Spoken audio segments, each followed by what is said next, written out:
Good morning students, welcome in online class 7th class. Today we will read SST History chapter 4, the Mughal Emperor. And in previous class we also read who was Mughal and Mughal Emperor. What is Mughal Emperor? कि Mughal Emperor क्या था? ठीक है. Now today we will discuss Mansabdars and Jagirdars, Jabt and Zamindars and Akbar's policy.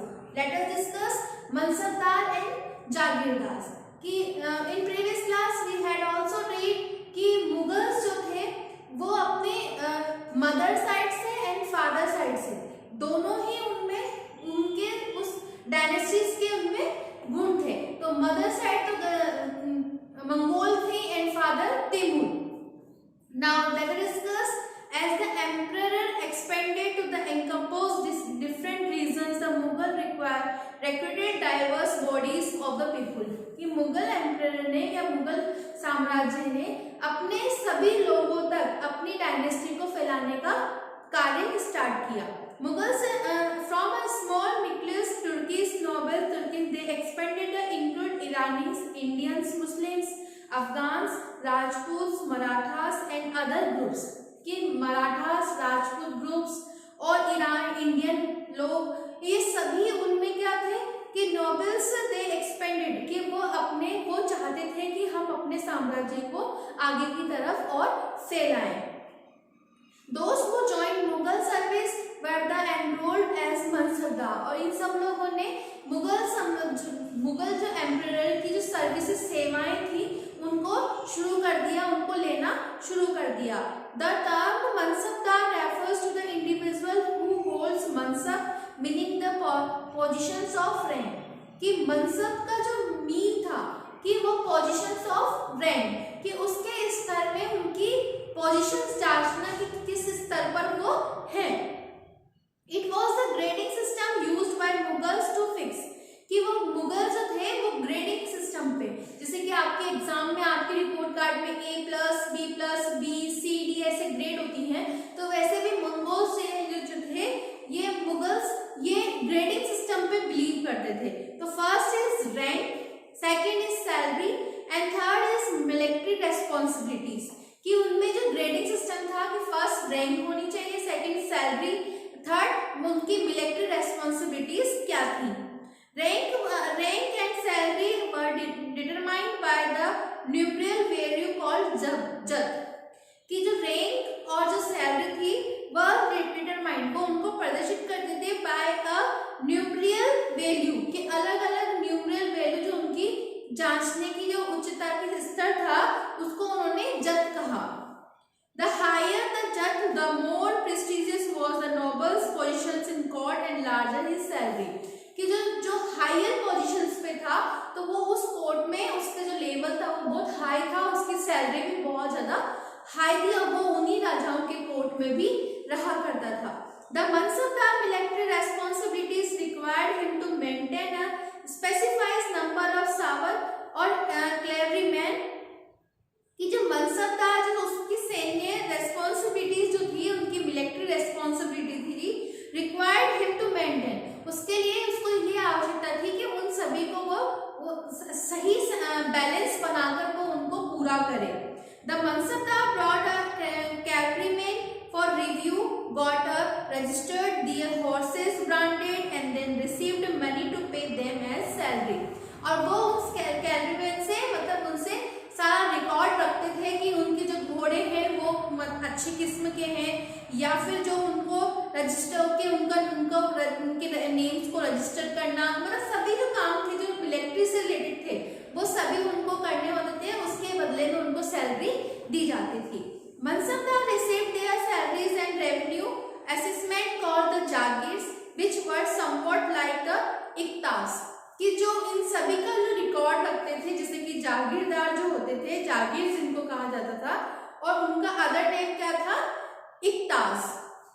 By unique Muqtis, most Mansabdar did not actually reside and administrated their jagirs. कि जो मनसबदार थे वो अपनी जागीर्स को साइड में रख के मतलब उनको ये अनुमति थी कि वो उनका अपनी जो प्रशासन में साम्राज्य में अपनी जागीर्स को साइड में रख सके. They only had right to revenue of the assessment which the collector collected from by the servants while the Mansabdar themselves served in some other parts of the country. कि अपने देश के दूसरे हिस्से में रहने वाले लोगों से वो रेवेन्यू कलेक्ट करने का काम भी करते थे.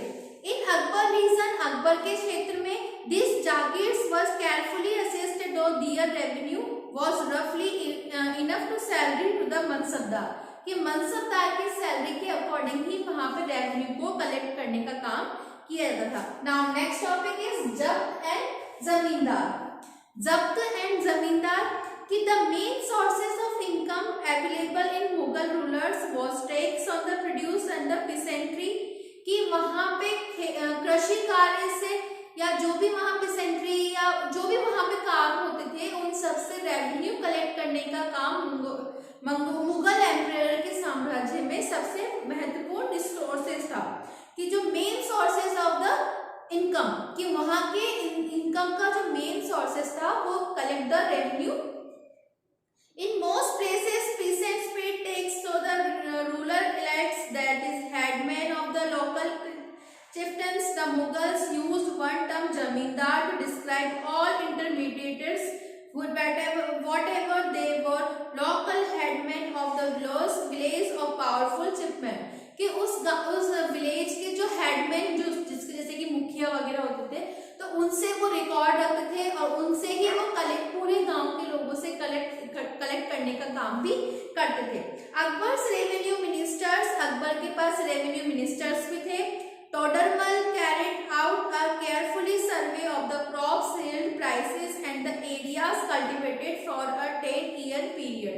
कि 10 साल में वो जो उनके टोडरमल जो उनके ही अकबर्स के ही एक बहुत अच्छे एंड ऑनेस्ट पर्सन थे जिन्होंने उन्होंने वहाँ पे जितनी भी यील्ड्स, जो भी क्राफ्ट पर्सन, क्रॉप्स वगैरह, इन सभी के ऊपर ध्यान देना, उनकी जांच करना, ये सभी काम जो थे वो उनके अंडर में किए जाते थे. 50-70 एंड 50-80 मतलब 1570 से लेके 50-80 जो 10 इयर्स का जो पीरियड था उसमें उन्होंने सभी काम टोडरमल जी के द्वारा किया गया. On the basis of this data, tax was fixed on each crop in cash. कि इस रिकॉर्ड्स के अनुसार अगर हम देखें तो वहां पर सभी को उन्होंने एक फिक्स रेट निश्चित किया हुआ था कि इतनी हर क्रॉप्स पे उन्होंने इतना टैक्स इनको लेना था. Each provinces was divided into revenue circles with its own schedules of revenue rates of the individual crops. This revenue system was known as जब्त. और जो ये रेवेन्यू सिस्टम जो ये मतलब क्रॉप्स से उनको कलेक्ट करना और उनसे वापस इस चीज की, तो वो सभी चीजें जो थी ना कि इस तरह से उनको समझाना फिर उनसे कलेक्ट करना, तो जो ये प्रोसेस था, ये जो सिस्टम था, ये तंत्र था, इसको उन्होंने जब्त कहा गया. इट मीन्स उनके द्वारा जो रेवेन्यू कलेक्ट करना और उस रेवेन्यू को उन्होंने जब्त नाम दिया गया. It was prevent those areas where Mughal administrations could survey the land and keep very carefully accounts. और वो वहाँ पे उन अकाउंट्स में उनको बहुत ध्यान से उन सभी को रिकॉर्ड रखते थे. In some area, this was not possible in provinces such as Gujarat and Bengal. कि जो ये प्रोसेस था ये ज़्यादातर उन्हीं एरियाज में रहा जो उनके आसपास के एरियाज थे, लेकिन ये जैसे कि गुजरात एंड बंगाल में ये पॉसिबल नहीं हो सका. ठीक है, अंडरस्टूड. इन सम एरियाज जमींदार exercise a great deal of power, कि कुछ एरिया ऐसे थे जहां पे उन्होंने अपनी पावर्स को बढ़ाने के लिए उनके ग्रेट डील, उन्होंने डील्स करना स्टार्ट किया. The exploitations of the Mughal administration could drive from the revenue, और वो वहां के आसपास के क्षेत्र में भी अपने साम्राज्य को बढ़ाने के लिए वहां पे प्रशासन के तौर पे, एडमिनिस्ट्रेशन के तौर पे वहां पे वो वर्क करने लगे. Sometimes zamindars and peasants of the same caste allied to rebel against Mughal authority. कभी-कभी ये जो था कि ये जो सेम कास्ट होने के कारण वहाँ पे कुछ प्रॉब्लम्स भी क्रिएट होने लग गई. These peasant revolts changed the subordinate Mughal empire end of the 17th century. और 17th century के आते-आते ये थोड़ा मुगल एम्पायर था वो खत्म होने लग गया और उसमें जो थे वहाँ पे बहुत सारे एक दूसरे के अगेंस्ट वो होने लग गए थे. ठीक है, now next topic is Akbar's policy.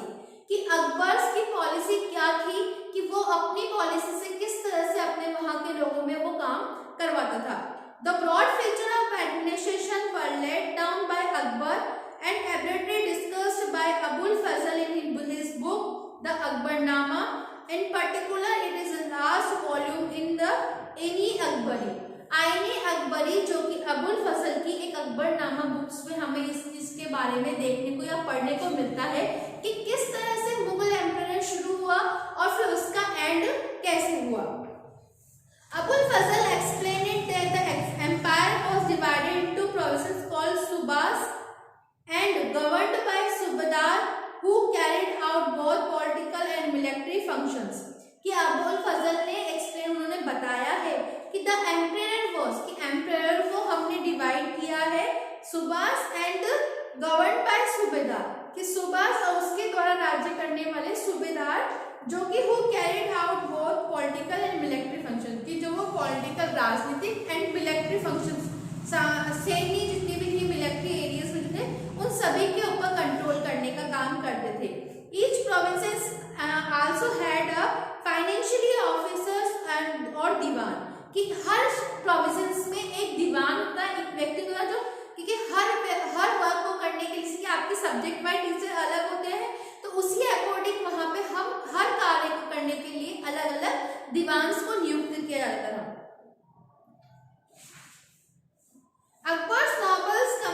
Akbar's के जो नॉबल्स थे रत्न थे commanded large armies and had access to large amount of revenue कि वहां पे वो जो नॉबल्स थे कमांडेड लार्ज आर्मीज कि वो वहां पे कमांड करने का काम करते थे अपनी बॉडी सेना को आर्मीज को and had access to large amount revenue और रेवेन्यू कलेक्ट करने के लिए while they were loyal empire function efficiently but by the end of the 17th century many nobles have built independent network of their own। लेकिन 17th century के and तक आते आते वो नॉबल्स जो थे वो अपने स्वयं अपने खुद का वर्क करने पर डिपेंडेंट होने लगे। While Akbar was the Fatehpur Sikri during the 50-70s he started discussions on the religion with the ulama, Brahmins, justicists, priests who Roman Catholics and the journalists। The discussions took place in the इक्ता खाना कि इनके ब्राह्मण इन सभी का जो discussions का work होता था कि जब Akbar was the Fatehpur Sikri during जब अकबर के द्वारा फतेहपुर सिकरी का जब निर्माण हुआ 1517 से जो स्टार्टेड डिस्कशन तो वहां पे डिस्कशन स्टार्ट हुआ और रिलीजन्स और दूसरे रिलीजन दूसरे धर्म के लोगों के लिए with the ulama Brahmins Jesuit priest who were the Roman Catholic की जो रोमन कैथोलिक्स थे एंड द जोरोस्ट्रिशियन कि जो जोरोस्ट्रिशियन मतलब इट मींस अलग अलग धर्म के लोगों से भी उनमें डिस्कशंस होने लग गया। This discussions took place in the Ibadat Khana और जो ये डिस्कशन जिस जगह पे हुआ उसे इक्ता खाना के नाम से जाना जाता है। He was interested in the religions and the social customs of different people कि जो यहाँ पे he was interested कि वो दूसरे क्योंकि दूसरे उसमें भी वो अपने इंटरेस्ट दिखाते थे अलग वो ये थी कि मुस्लिम थे तो सिर्फ मुस्लिम में इंटरेस्ट था उनके अलग अलग जो अदर रिलीजन्स थे उनमें भी उनका इंटरेस्ट था। Akbar's instructions while with people of different faiths made him realize that religious scholars who emphasize rituals and dogmas were the big gods कि उन्होंने यहाँ पे दूसरे धर्म की जितनी भी प्रथाएं थी रीति रिवाजों थी उनको अपनाना भी उन्होंने स्टार्ट किया। Their teachings create divisions and disharmony amongst in subjects और उन्होंने अलग अलग विषयों पर मीन्स अलग अलग सब्जेक्ट्स के ऊपर भी उन्होंने अपनी कला या उसमें प्रदर्शन दिखाना स्टार्ट किया। This actually lead Akbar idea सुल यूनिवर्सल पीस वो हमेशा इस बात में बिलीव करते थे कि विश्व यूनिवर्सल पीस की यहाँ हर जगह पे शांति होनी चाहिए। The idea of tolerance did not discriminate between people of different religions in his realm। Instead, the focused on the system of ethics, honesty, justice, peace, the universal applicable कि honesty, justice, न्याय, ईमानदारी piece और शांति, ये सभी हमारे basic rules होने चाहिए जिनके द्वारा हम अपने प्रशासन को आगे की तरफ बढ़ाएं। This principle of governance was the followed by Jahangir and Shahjahan as well, कि ये सभी शाहजहां और उसके द्वारा यहाँ पे उसमें द प्रिंसिपल्स रूल्स जो थे गवर्नेंस के उनको फॉलो किया गया। ठीक है, now your chapter is over, you must have